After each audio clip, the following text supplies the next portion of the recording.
جانے مسائل تو علماء سے پوچھیں، یہ حکم مبین ہم کو رب سے ملا ہے، چلو پوچھ کیسے جیے زندگی کو، چلو پوچھ لے کس میں رب کی رضا ہے، رب کی رضا ہے۔ الحمدللہ رب العالمین والصلاة والسلام علی سید الانبیاء والمرسلین، اما بعد فاعوذ باللہ من الشیطان الرجیم، بسم اللہ الرحمن الرحیم۔ الصلاة والسلام علیک یا رسول اللہ وعلی آلک واصحابک یا حبیب اللہ، الصلاة والسلام علیک یا نبی اللہ وعلی آلک واصحابک یا نور اللہ۔ مدنی چینل کے ناظرین، دارالفتاح اہل سنت کے سلسلے میں آپ کو ایک مرتبہ پھر مرحبا کہتے ہیں، خوش آمدید کہتے ہیں۔ آج کا ہمارا موضوع ہے تعلیم، ایجوکیشن۔ کون سی تعلیم دلائی جائے، کون سی تعلیم حاصل کی جائے، تعلیم کے حصول میں کن باتوں کا خیال رکھنا ضروری ہے، وہ کون سی تعلیم ہے کہ جس کے سیکھنے کے اوپر احادیث مبارکہ کے اندر فضائل بیان ہوئے۔ ان تمام امور کے اوپر ہم گفتگو کریں گے۔ ابتداءً درود پاک کی فضیلت، چنانچہ نبی رحمت شفیع امت صلی اللہ تعالی علیہ وآلہ وسلم نے ارشاد فرمایا، مجھ پر درود پاک کی کثرت کرو کہ بے شک تمہارا مجھ پر درود پاک پڑھنا تمہارے لیے پاکیزگی کا باعث ہے۔ صلو علی الحبیب صلی اللہ تعالی علی محمد صلی اللہ علیہ وآلہ وسلم۔ علم کی اہمیت سے کوئی بھی شخص انکار نہیں کر سکتا کہ علم انسان کو فضیلت دیتا ہے، علم انسان کے درجات کو بلند کرتا ہے۔ عالم اور جاہل برابر نہیں ہو سکتے، یہ بات ہر شخص جانتا ہے۔ اللہ تبارک و تعالی نے قرآن مجید کے اندر کئی مقامات پر علم کے فضائل بیان فرمایا قل هل يستوي الذين يعلمون والذين لا يعلمون، آپ فرما دیجئے کیا جاننے والے اور نہ جاننے والے برابر ہیں؟ اسی طرح فرمایا والذین اوتوا العلم درجات، جنہیں علم دیا گیا ان کے درجے جو ہے وہ بلند کیے گئے۔ تو اللہ تبارک و تعالی نے علم کے فضائل بیان فرمائے، اور اللہ تبارک و تعالی نے اسی علم کے ذریعے سے حضرت آدم علیہ السلام کی فضیلت جو ہے وہ فرشتوں پر ظاہر فرمائی، جب فرمایا کہ فرشتوں سے کہ ان سے جو ہے وہ پوچھو، اور پھر اللہ تبارک و تعالی نے اسے قرآن مجید میں ارشاد فرمایا وَعَلَّمَ آدَمَ الْأَسْمَاءَ كُلَّهَا، اللہ تبارک و تعالی نے حضرت آدم علیہ السلام کو اسماء تمام سکھا دیے۔ تو پتہ چلا کہ علم کی بڑی اہمیت اور فضیلت ہے۔ اب سوال یہ ہوتا ہے کہ وہ کون سا علم ہے کہ جس کی بہت اہمیت اور فضیلت بہت اہمیت اور فضیلت ہے، کہ جس کا حاصل کرنا جو ہے وہ فضائل پر مشتمل ہے، جس کا حاصل کرنا ضروری ہے۔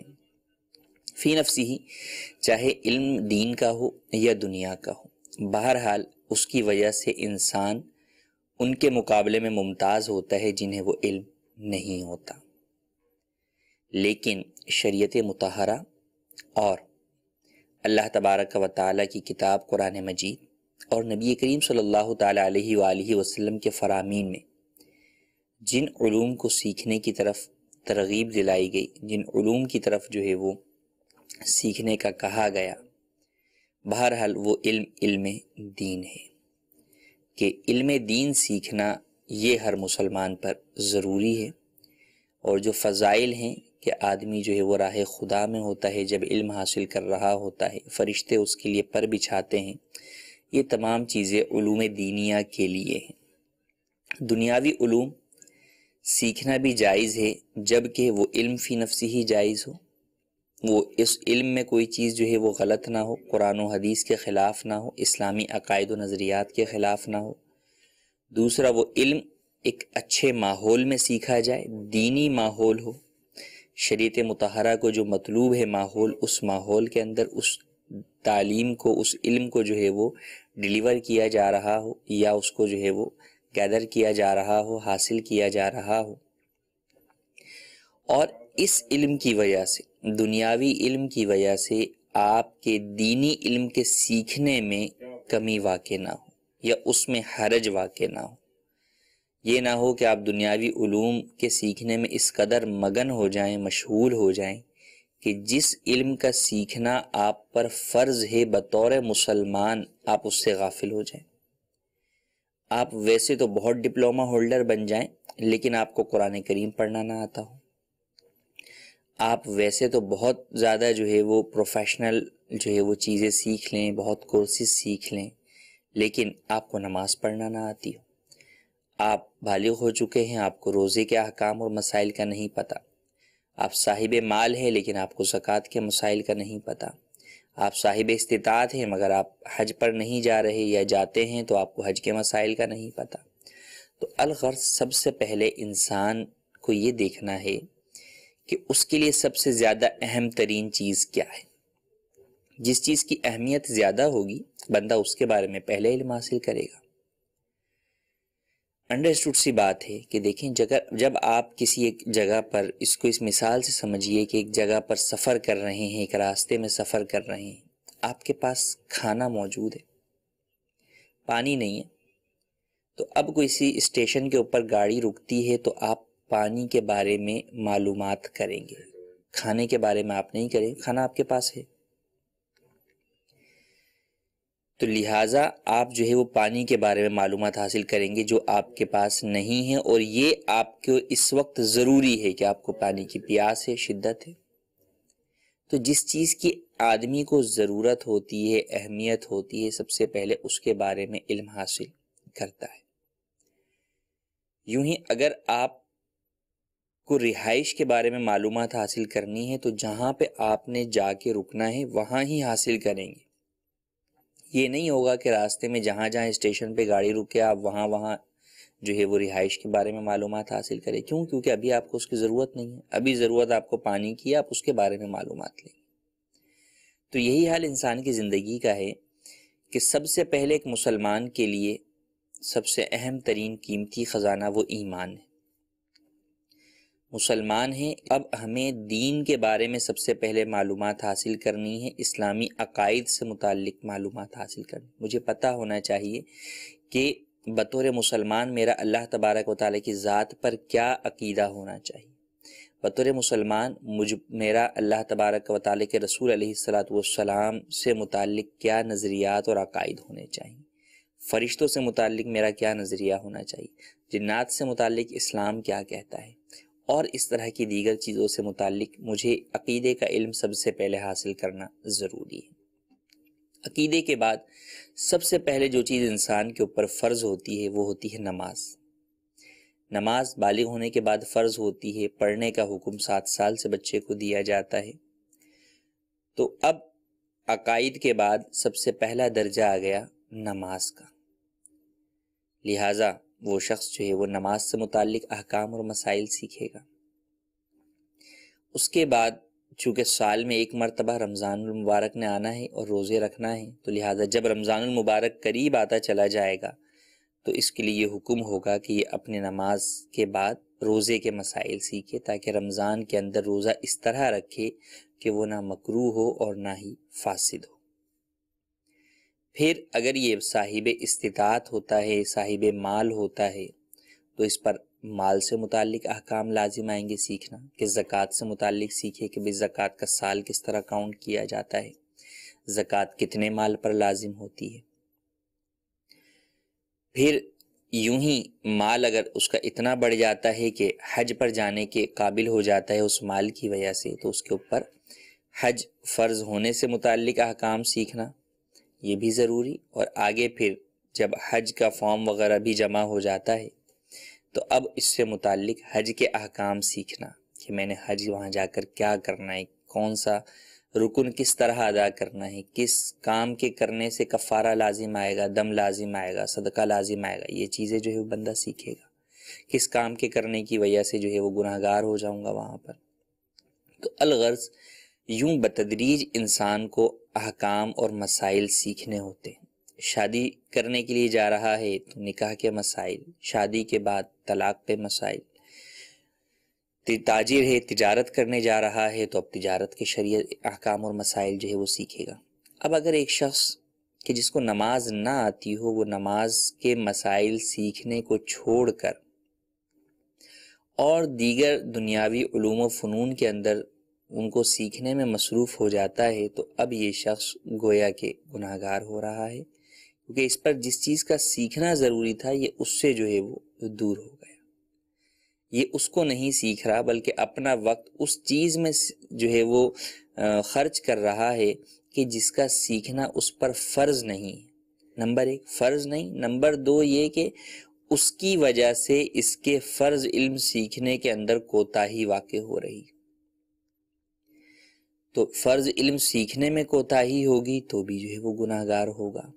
لہٰذا ہر مسلمان پر بطور مسلمان لازم ہے کہ وہ ایجوکیشن کا جو اپنا کیریئر ہے اس کو سلیکٹ کرتے وقت، یوں ہی اس کو جو ہے وہ مینج کرتے وقت اس بات کا سب سے پہلے خیال رکھے کہ جس علم کا سیکھنا اس پر فرض ہے اس کو سب سے زیادہ ترجیح دے، پرائرٹی کے اوپر جو ہے وہ اسے رکھے اور اسے باقاعدہ سیکھنے کی کوشش کرے۔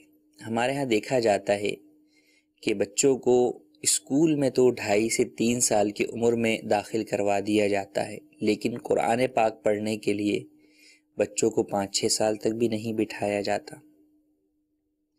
پھر اگر بٹھا بھی دیا جاتا ہے تو آپ بھی جانتے ہیں کہ اسکول کی تعلیم کا کیا باقاعدہ نظام ہوتا ہے اور مدرسے یا قرآن کریم کی تعلیم کا کیا نظام ہوتا ہے۔ بچہ مدرسے کی جس دن چھٹی کرنا چاہے تو ہم چھٹی کروا لیتے ہیں، لیکن بچہ اسکول کی چھٹی کرنا چاہے تو ہم نہیں کرواتے، حالانکہ معاملہ یہ ہوتا ہے کہ اسکول میں فیس بھی دے رہے ہوتے ہیں اور مدرسہ کئی جگہوں کے اوپر فری میں ہی جو ہے وہ چل رہا ہوتا ہے، ہم مفت میں ہی اپنے بچے کو پڑھوا رہے ہوتے ہیں۔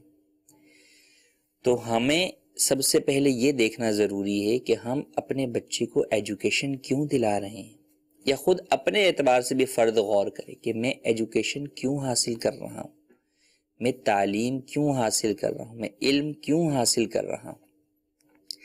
کیا اس لیے کہ میں ایک اچھا کاروبار حاصل کر سکوں، ایک اچھی جاب حاصل کر سکوں، کمانے کا طریقہ جو ہے وہ مجھے آ جائے، یا مجھے میرے فیوچر کے اندر اس علم کی وجہ سے جو ہے وہ اچھی جاب جو ہے وہ مل جائے؟ اگر یہ نقطہ نظر ہے تو یہ سراسر غلط ہے۔ علم کا مقصد سب سے پہلے انسان کو اپنی اصلاح ہونی چاہیے۔ اللہ تبارک و تعالیٰ اور اس کے نبی کریم صلی اللہ تعالیٰ علیہ وآلہ وسلم کی فرامین کی روشنی میں ہمیں علم حاصل کرنا ہے کہ اس کے ذریعے سے اپنی اصلاح کریں، اپنے رب کی پہچان حاصل کریں۔ پھر اس کے بعد جو دنیاوی علوم و فنون ہیں ان کے سیکھنے کا بھی اچھے مقاصد رکھنے چاہیے کہ اس کے ذریعے سے عوام کی فلاح و بہبود کریں گے، بلکہ دنیاوی علوم و فنون کے اندر کے اندر علماء نے فرمایا کہ اس نیت سے اگر وہ سیکھتا ہے، دینی علوم اولاً سیکھے، ان میں کوتاہی نہ ہو، اور اس کے ساتھ ساتھ دنیاوی علوم و فنون سیکھتا ہے اور اس کا مقصد جو ہے وہ اسلام کی جو ہے وہ حقانیت کو واضح کرنا ہے، یا اللہ تبارک و تعالی کی قدرت کو جو ہے وہ دیکھ کر ان علوم کے ذریعے سے اور زیادہ جو ہے وہ اس پر یقین کامل حاصل کرنا ہے، تو اب یہ شخص جو ہے وہ ثواب کا بھی مستحق ہے۔ تو نیتیں بہرحال اہم ترین چیز ہیں کہ اعمال کے ثواب کا دار و مدار نیتوں پر ہے۔ دنیاوی علوم و فنون کا حاصل کرنا ایک مباح کام ہے۔ بعض صورتوں کے اندر بعض دنیاوی علوم و فنون جو ہے وہ فرض کفایہ یا واجب بھی بنتے ہیں، لیکن اوورآل اگر دیکھیں تو وہ مباح ہیں، اور ان مباح کے اندر اگر اچھی نیتیں ساتھ میں شامل کر لیں گے تو وہ ہمارے لیے باعث ثواب بن جائیں گے، لیکن بشرط یہ کہ آپ ان کی وجہ سے اپنے دینی علوم و فنون کے اندر کوتاہی نہ کریں۔ اگر کوئی شخص دینی علوم و فنون میں کوتاہی کرتا ہے، دین نہیں سیکھتا اور دنیاوی علوم و فنون میں اچھی نیتیں کرتا ہے، تو اب یہ نیتیں کرنا اسے فائدہ یوں نہ دے گا کہ اس کے دین کا جو علم ہے اس میں اس کو نقصان ہو رہا ہے۔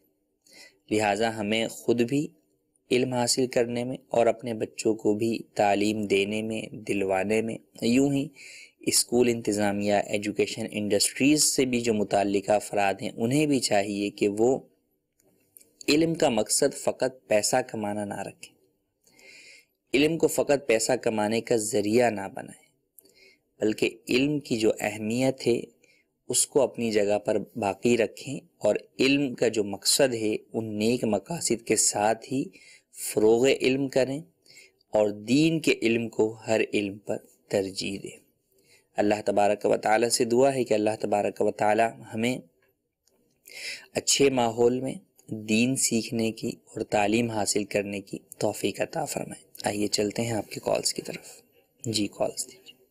جنید رضا اطاری باب المدینہ کراچی مصری کابینہ۔ عرض ہے کہ تعلیم آج کا موضوع ہے تعلیم، اور میری ذمہ داری شعبہ تعلیم پر لگائی گئی ہے۔ مجھے یہ ارشاد فرمائے کہ مجھے اس کے لیے کس طرح مدنی کام کرنا چاہیے شعبہ تعلیم کے حوالے سے، اور اس میں کیا کیا شرعی حوالے سے مجھے سیکھنا چاہیے، یہ مجھے وضاحت فرما دیجیے۔ جزاک اللہ خیر۔ جی مزید کال۔ میرا سوال یہ ہے کہ عمرے پہ جس طرح ہم لوگ جاتے ہیں تو ایک مسئلہ تو یہ ہے کہ مردوں کے لیے یا تو وہ حلق کروائیں، تو دوسری بات یہ ہے یا وہ قصر کروائیں۔ تو مسئلہ یہ پوچھنا تھا کہ قصر کی صورت میں نے پڑھا تھا کتاب میں کہ پورے بال سر کے شامل ہوں، پھر ان کو انگلی کے ایک پوروں پہ کیا جائے۔ تو اب جیسے اسلامی بھائی رکھتے ہیں زلفیں وغیرہ، تو وہ سر کے پورے بال ایک جیسے نہیں ہوتے ہیں، اوپر کے سر کے بالوں کا سائز اور ہوتا ہے، پیچھے کے بالوں کا اور سائیڈوں کا اور ہوتا ہے۔ تو زلفوں کی صورت میں پھر ان کی قصر کیسے کی جائے گی؟ ان کی قصر ہوگی یا مردوں کے لیے پھر صرف حلق کروانے کا حکم ہی ہے؟ بس یہ ارشاد فرما دیں، جزاک اللہ۔ جی مزید کال۔ حکیم امجد خان عرض کر رہا ہوں جنگ سے۔ میں نے ایک کمپنی میں موبائل اکاؤنٹ کھولا ہوا ہے، تو اس میں میرے کچھ پیسے جمع ہیں۔ تو 3-4 دن پہلے کمپنی والوں نے وہ کہ آپ نے اتنے پیسے اتنی دیر تک رکھے ہیں، اس لیے 100 منٹ آپ کو فری دے رہے ہیں، میسج فری دے رہے ہیں۔ کیا وہ میسج اور وہ جو منٹس ہیں میں استعمال کر سکتا ہوں؟ کیا وہ جائز ہیں یا ناجائز ہے؟ اس کے بارے میں رہنمائی پر۔ جی، پہلا سوال ہمارے شعبہ تعلیم کے ذمہ دار کی جانب سے تھا۔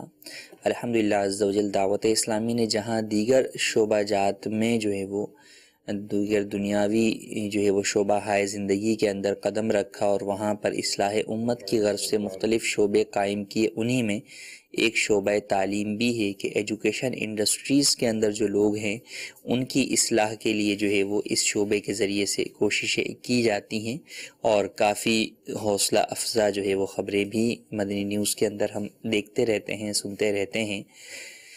تو یہ بھی واقعی ایک اہم ترین شعبہ ہے علم کا، تعلیم کا، کہ اسی کے ذریعے سے کل کو ہمارے معاشرے کے اندر کئی جو ہے وہ با اقتدار و با اختیار شخصیات جو ہے وہ انہی جو ہے وہ کالج یونیورسٹیز سے ہی گزر کے جاتی ہیں۔ اگر اس وقت ان کی وہ تربیتیں ہوتی ہیں تو آگے جا کر اس کے بیش بہا فوائد جو ہے وہ نظر آتے ہیں۔ بہرحال شعبہ تعلیم کا جو ذمہ دار ہے اسے چاہیے کہ دنیاوی علوم تو دیکھیں وہ لوگ حاصل کر ہی رہے ہیں۔ اس شعبے کا مقصد بھی یہی ہے کہ جو لوگ دنیاوی علوم و فنون میں مشغول اور مصروف ہیں وہ یا تو دین کی طرف مائل نہیں، یا وہ مائل ہیں، چاہتے ہیں، لیکن ان کے لیے مواقع نہیں کہ وہ دین کیسے حاصل کریں۔ بڑی عمر کے ہو گئے، اب کس مدرسے میں جا کے بیٹھیں گے؟ تو الحمدللہ اس کے لیے مدرسۃ المدینہ بالغان دعوت اسلامی کی جانب سے ہے، اس میں شرکت کریں۔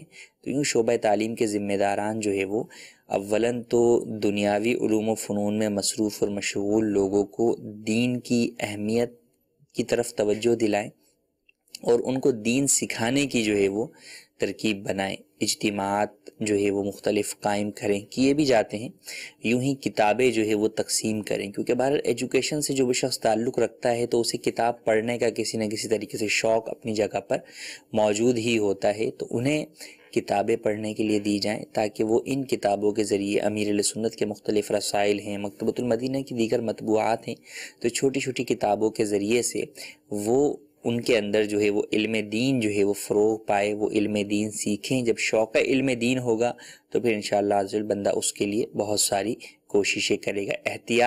بہرحال احتیاطیں بھی جو ہے وہ اپنی جگہ پر ہی ہیں۔ کسی بھی شعبے میں، شعبہ ہائے زندگی کے اندر اگر آپ کام کرنے جاتے ہیں تو انڈرسٹوڈ بات ہے کہ آپ کو جو ہے وہ شرعی تقاضوں کا خیال رکھنا ضروری ہے۔ جیسے کوئی ایجوکیشن کے ادارے ہیں تو ان کے اندر بے پردگی اور بے حیائی بھی ہوتی ہے، تو وہاں لازمی سی باتیں جانے کی اجازت نہیں ہے، یا اگر وہاں پر کسی ایسے سیشن میں جا رہے ہیں جہاں پہ فقط جو ہے وہ مرد ہیں تو وہاں پر جا سکتے ہیں، تو ان باتوں کا خیال رکھنا بہرحال ضروری ہوگا۔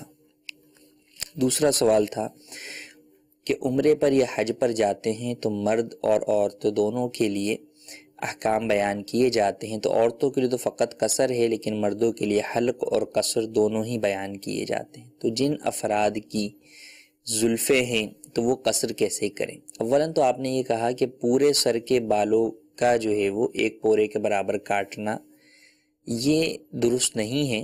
اصل یہ ہے کہ آپ کو احرام سے باہر آنے کے لیے قصر میں کم از کم چوتھائی سر کے بال انگلی کے ایک پورے کے برابر کاٹنا ضروری ہے.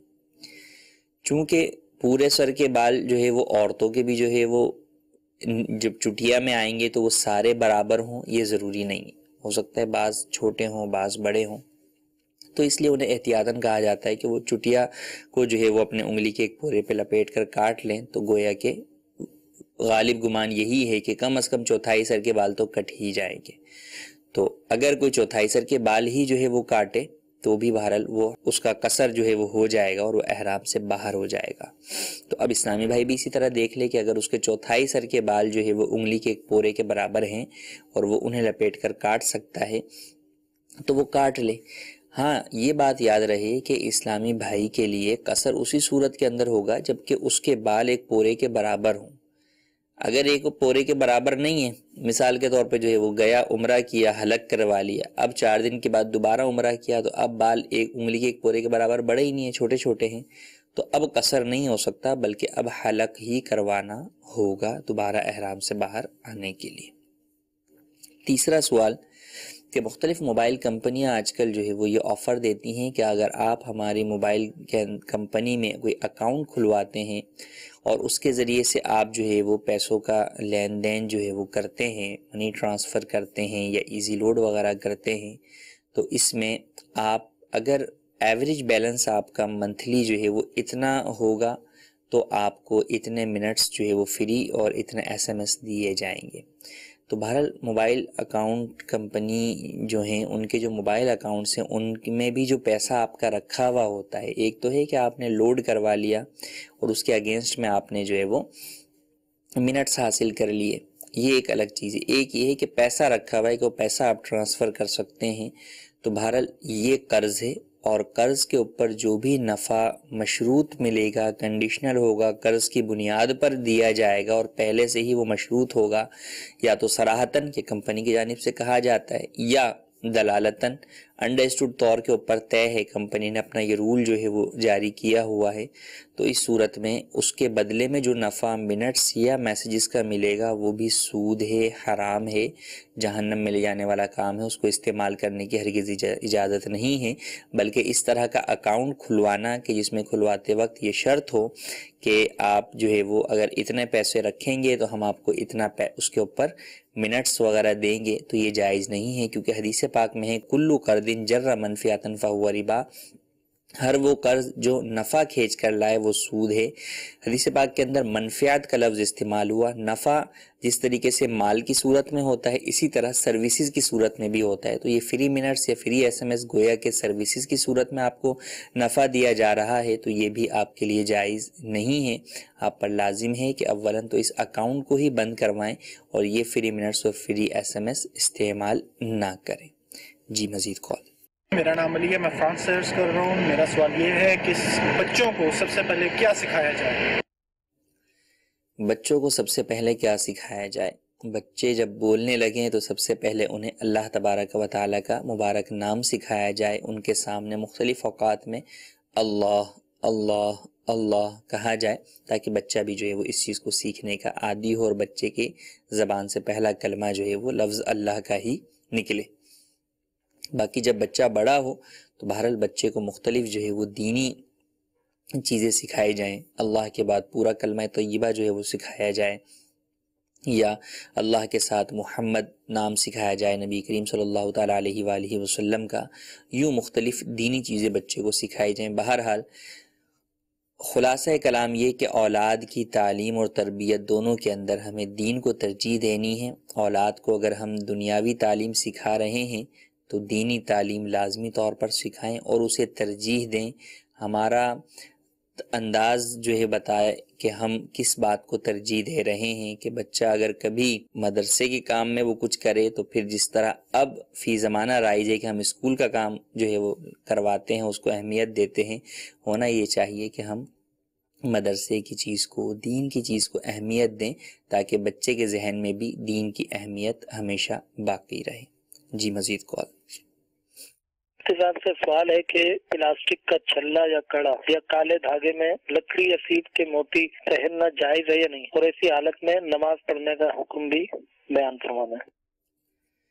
مرد کے لیے جو ہے وہ دھات کا چھلا پہننا تو جائز نہیں ہے، باقی جو مختلف قسم کے بعض مزارات کے اوپر اس طرح کے جو ہے وہ چھلے یا جو ہے وہ یہ چوڑی ٹائپ کا ہاتھ میں پہننے والا جو ہے وہ کڑا ٹائپ کا ملتا ہے، وہ اگرچہ لکڑی کا ہوتا ہے اور دھاگے میں پرویا ہوا ہوتا ہے، تو اب وہ اگر تو عورتوں سے مشابہ ہو رہا ہے کہ عورتیں اس طرح کی چیزیں جو ہے وہ پہنتی ہیں، تو بہرحال عورتوں کی مشابہت کی وجہ سے مردوں کو پہننا وہ جائز نہیں ہوگا۔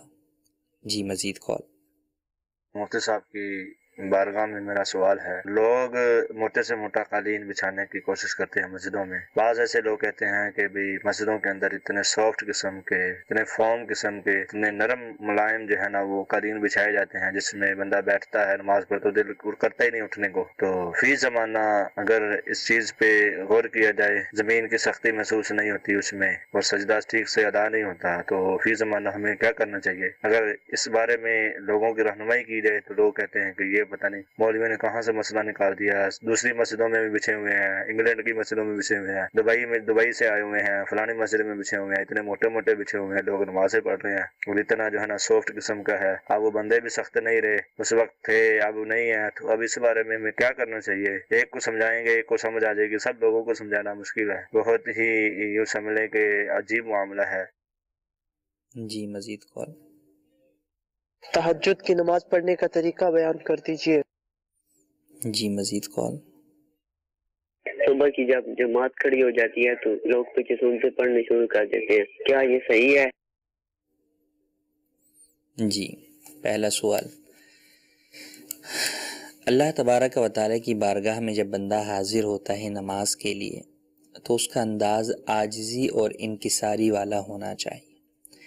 دنیا کے اندر بھی جب آپ اپنے سے بڑے کسی صاحب اقتدار اور اختیار کے سامنے جاتے ہیں تو اب یہ نہیں ہوتا کہ آپ جناب اس کے سامنے جو ہے وہ نرم صوفے کے اوپر ٹانگوں پہ ٹانگیں رکھ کر جو ہے وہ بیٹھے ہوئے ہوں، نہیں، وہاں پر بندہ جو ہے وہ اگر نرم صوفہ بچھا ہوا بھی ہو تو یا تو کھڑا ہو کر پسند کرے گا کہ جناب نہیں بہت بڑے صاحب ہیں سامنے، تو یا تو کھڑے ہو کر ہاتھ باندھ کر کھڑے ہوئے ہوں گے، یا جو ہے وہ اگر وہ بیٹھنے کو کہہ بھی دے تو بندہ جو ہے وہ اس پہ چوڑا ہو کر نہیں بیٹھے گا بلکہ سمٹ کر ہی جو ہے وہ بیٹھے گا کہ نہیں یار یہ سامنے جو بندہ ہے اس کی اپنا جو ہے وہ مقام ہے، مرتبہ ہے۔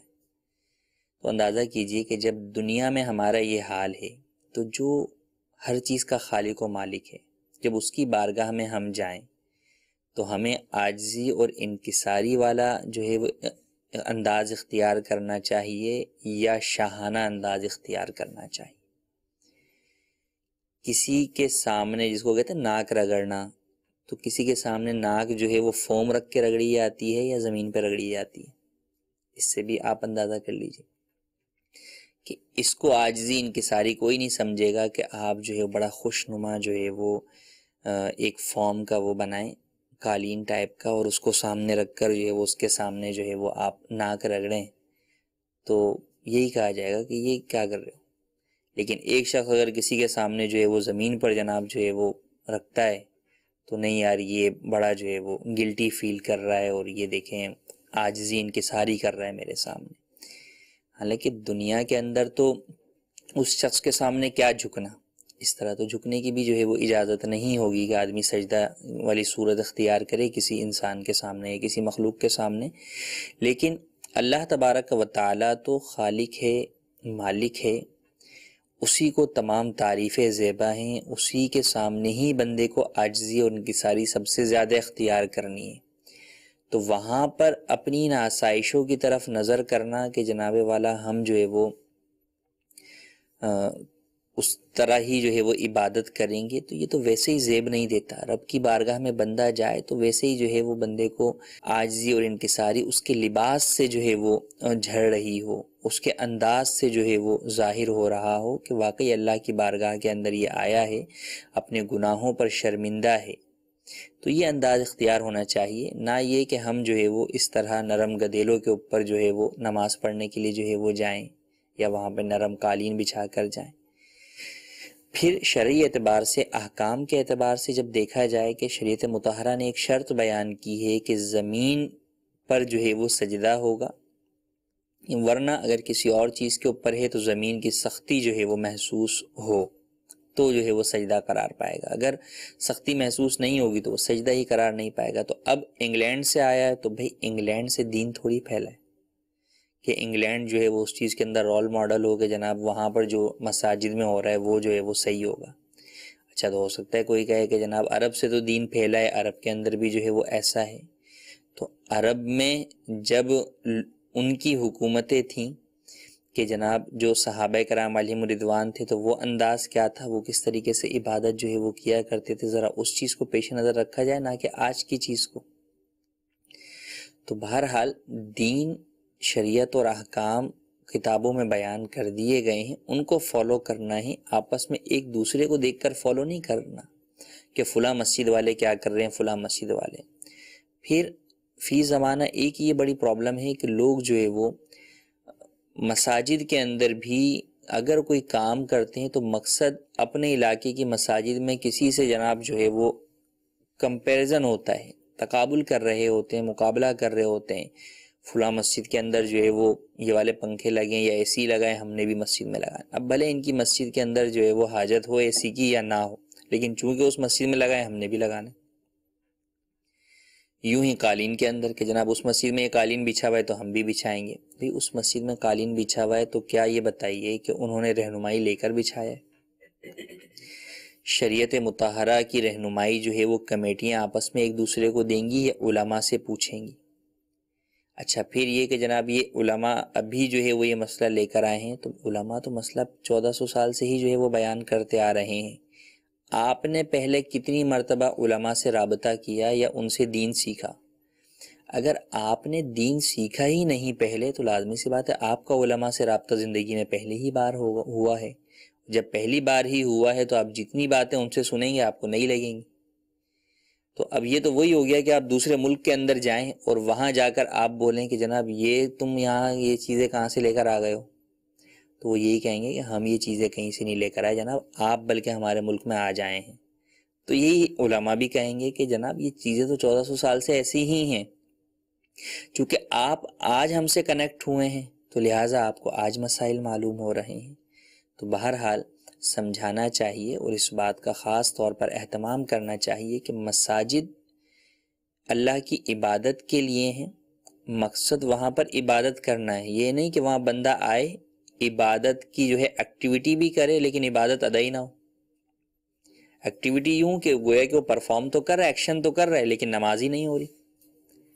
تو لہٰذا اس بات کا مساجد انتظامیہ کو خاص طور پر خیال رکھنا ہے کہ شریعت مطہرہ جتنی اجازت دیتی ہے اس اجازت میں رہتے ہوئے نمازیوں کے لیے جہاں ممکن ہے آسائش کا اہتمام کریں کہ فی زمانہ لوگ جو ہے وہ ایسی مساجد میں قریب آتے ہیں، چلیں کسی طرح تو رب کے قریب آئیں گے، لیکن ایسی آسائشیں نہ کریں کہ جو قریب آنے کے باوجود بھی وہ دور رہیں رب سے، کہ نماز ہی نہ ان کی. تو اس بات کا خیال رکھنا ضروری ہے. تو بہرحال یہ مسائل ہوتے ہیں، بیرون ملک میں بھی ہیں اور بھی کئی جگہوں کے اوپر ہیں. تو مساجد انتظامیہ اس بات کو یاد رکھیں کہ اب اگر ان کی جو ہے وہ غلطی کی وجہ سے کئی لوگوں کی نمازیں ضائع ہوں گی تو اس کا گناہ ان کے سر پر آئے گا. یوں ہی مساجد کے اندر جو لوگ ڈونیٹ کرتے ہیں قالین وغیرہ، ان کا مقصد کیا ہوتا ہے کہ اس قالین کے اوپر لوگ نماز پڑھیں گے، مجھے ثواب ملے گا، میرے والد کو مرحوم کو ثواب ملے گا. تو ان کو بھی یہ بات بتائیں اور انہیں بھی یہ بات ذہن نشین رکھنی، جب آپ کا مقصد ثواب ہے تو وہ اس سے حاصل نہیں ہو رہا، کیونکہ جب وہ اتنی موٹی ہوگی اس کے اوپر سجدہ ہی نہیں ہو رہا تو لوگوں کی نماز نہیں ہو رہی. تو نماز نہیں ہو رہی تو آپ کو ثواب کس بات کا ملے گا؟ نماز ضائع کرنے کا گناہ تو مل سکتا ہے، نماز پوری کرنے کا ثواب نہیں مل سکتا. تو لہٰذا جب آپ کا مقصد ہی حاصل نہیں ہو رہا تو آپ کیوں اس چیز کے اندر جو ہے وہ انویسٹ کر رہے ہیں؟ تو قالین یا دیگر چیزوں کا اہتمام میں اس بات کا خیال رکھنا ضروری ہے کہ نماز کے جو معاملات ہیں، جو احکام ہیں، شرائط ہیں، وہ پوری ہوں، جبھی آپ کو بھی ثواب ملے گا اور وہ ثواب آپ کے لیے صدقہ جاریہ بنے گا، آپ کے والد مرحوم کے لیے جو ہے وہ بنے گا۔ تو لہٰذا اس بات کا خیال رکھنا ضروری ہے۔ مساجد انتظامیہ کو چاہیے کہ شرعی احکامات اور مسائل میں علماء کی پیروی کریں، ان سے پوچھ کر احکام و مسائل پر عمل کریں، دوسری مساجد کو نہ دیکھیں، دوسرے ملکوں سے اپنے آپ کو کمپیئر نہ کریں۔ دوسرا سوال ہمارا تہجد کی نماز کا طریقہ۔ تہجد کی نماز کا کوئی خاص طریقہ نہیں ہے، البتہ وقت ہے کہ آپ عشاء کی نماز پڑھ کر کچھ دیر آرام کر لیں یا پوری رات آرام کر لیں، یعنی سونا ضروری ہے بہرحال عشاء پڑھ کر۔ اب سو کر جب اٹھیں گے تو فجر کا وقت شروع ہونے سے پہلے تک تہجد کا وقت ہے، آپ جب چاہیں پڑھ سکتے ہیں۔ تو 2 رکعت نماز جو ہے وہ نفل کی طرح پڑھی جاتی ہے، 2 رکعت نماز نفل تہجد واسطے اللہ تبارک و تعالیٰ کے منہ میرا کعبہ شریف کی طرف اللہ اکبر یوں نیت کیجئے اور جس طرح 2 رکعت نفل پڑھتے ہیں اس طرح پڑھ لیجئے، تو یہ آپ کی نماز تہجد ادا ہو جائے گی۔ تیسرا سوال یہ کہ سنت فجر جو ہے وہ لوگ مسجد کے اندر پڑھتے ہیں جبکہ جماعت قائم ہوتی ہے۔ سنت فجر جو ہے فجر کی نماز کے فرض ہونے کے بعد نہیں پڑھی جا سکتی۔ اب اگر بعد میں پڑھنا ہے کسی نے تو وہ سورج نکلنے کے 20 منٹ کے بعد جب مکروہ ختم ہو جائے گا پھر پڑھ سکتا ہے، اس کے علاوہ نہیں۔ تو اب جو شخص مسجد میں آیا کہ جماعت فجر قائم ہے تو اس کے لیے حکم یہ ہے کہ اگر اس کو دکھتا ہے کہ وہ سنت فجر پڑھ کر بھی جماعت میں شامل ہو جائے گا، اگرچہ قعدہ اخیرہ میں ہی شامل ہوگا، تو وہ مسجد کے اندر ہی کسی ستون وغیرہ کی آڑ میں سنت فجر ادا کر لے جماعت سے ذرا ہٹ کر، اور پھر جماعت میں شامل ہو جائے۔ ہاں البتہ اگر اسے یہ لگتا ہے کہ میں سنتیں پڑھوں گا تو جماعت ہی فوت ہو جائے گی، تو پھر سنت نہ پڑھے بلکہ جماعت میں شامل ہو جائے۔ اور سنت پڑھنے میں اس بات کا خیال رکھے کہ جماعت کے ساتھ ہی کھڑے ہو کر نہ پڑھے بلکہ علیحدہ جو ہے وہ کھڑے ہو کر کسی ستون وغیرہ کی آڑ میں سنتیں ادا کرے۔ جی مزید کال۔ فرمانا تاریخ آنے وال شیر سے بات کرو دارو افتاح اہل سنت میں سوال یہ ہے حدیث ہے کہ علم حاصل کرو خواب تمہیں چین ہی کیوں نہ جانا پڑے، اس کے بارے میں آپ کچھ مزید ارشاد فرما دیجیے گا۔ جی مزید کال۔ میرا مفتی صاحب کی بارگاہ میں سوال یہ ہے کہ عورت حافظ قرآن جو ہوتی ہیں حفظ کرتی ہیں اور حفظ کرنے کے بعد اپنی پریکٹیکل لائف میں وہ حفظ ان کو نہ پریکٹس ہونے کی وجہ سے بھول جاتا ہے یا بھولتا جا رہا ہے، موقع نہیں ملتے ان کو اس کے بار بار پڑھنے کے، ناظرہ ان کو یاد ہے، تو اس بارے میں بتا دیجیے ذرا کہ ان میں گناہگار تو نہیں ہوں گی؟ جی، عورتوں کا حفظ کرنا مردوں کی طرح عورتوں کے لیے بھی جو ہے وہ جائز ہے، لیکن بہرحال جب حفظ کریں گے تو اس کو سنبھالنا مردوں کی طرح عورتوں پر بھی فرض ہی ہے۔ شادی شدہ ہو جائیں، بچے ہو جائیں، کچھ بھی ہو جائیں، بہرحال اپنے حفظ کو یاد رکھنا یہ ضروری ہے۔ یہ نہیں کہ ان وجوہات کی بنا کے اوپر جو ہے وہ عورتوں کو رعایت مل جائے، ایسا نہیں ہے۔ ناظرہ تو اپنی جگہ پر ہے، لیکن بہرحال جب حفظ اس کو جو ہے وہ دیا گیا اللہ تبارک و تعالیٰ کی جانب سے، اس کو یہ طاقت دی گئی کہ اس نے حفظ کر لیا، اللہ نے اپنا کلام اس کو یاد کروا دیا، تو اب عورتوں پر بھی لازم ہے کہ وہ حفظ جو ہے وہ اپنا یاد رکھیں۔ اگر بھول گئی ہیں تو اللہ عز و جل کی بارگاہ میں توبہ بھی کریں اور دوبارہ اس کو یاد کرنے کی جو ہے وہ کوشش کریں۔ بہرحال حفظ کو انہیں جو ہے وہ یاد ہی کرنا ہوگا۔ ایک یہ سوال جو ہے وہ کیا گیا کہ اطلب العلم ولو بالسین، اس طرح کی جو ہے وہ روایت جو ہے وہ ذکر کی جاتی ہے، تو اس سے جو ہے وہ کیا مراد ہے؟ اس سے مراد یہ کہ اتنی دور بھی جانا پڑے، عرب سے جو ہے وہ چین دور ہے، تو اس اعتبار سے کہ چین جانا پڑے تو بھی جو ہے وہ بہرحال علم حاصل کرو۔ مراد یہ کہ علم دین کے حصول میں تمہیں کتنی ہی دور دراز کا سفر کرنا پڑے، کتنی ہی مشقت جو ہے وہ اختیار کرنی پڑے، بہرحال علم حاصل کرو، علم دین حاصل کرو۔ اس سے بعض لوگ جو ہے وہ اس طرح کا استدلال کرتے ہوئے نظر آتے ہیں کہ جناب چین جانے کا کہا گیا تو مراد دنیاوی علوم ہے۔ ایسا نہیں ہے، دنیاوی علوم و فنون سیکھنے پر یوں فضائل نہیں ہیں، بلکہ یہ اصلاً علم دین ہی سیکھنے کا حکم ہے کہ علم دین سیکھو، چاہے تمہیں دور دراز کا سفر ہی کیوں نہ اختیار کرنا پڑے۔ اور یہی وجہ ہے کہ بزرگان دین کی سیرت میں ہمیں ملتا ہے کہ وہ علم دین حاصل کرنے کے لیے دور دراز کا سفر اختیار کیا کرتے تھے اور علم دین بہرحال حاصل کیا کرتے تھے۔ ہمارے سلسلے کا وقت ختم ہوا۔ اللہ تبارک و تعالی سے دعا ہے جو سنا اسے یاد رکھنے، اس پر عمل کرنے، اسے دوسروں تک پہنچانے کی سعادت نصیب فرمائے۔ آمین بجاہ النبی الامین۔ صلو علی الحبیب صلی اللہ تعالی علی محمد صلی اللہ علیہ وسلم۔ نہ جانے مسائل تو علماء سے پوچھیں، یہ حکم مبین ہم کو رب سے ملا ہے، چلو پوچھ کیسے جیے زندگی کو، چلو پوچھ لے کس میں رب کی رضا ہے۔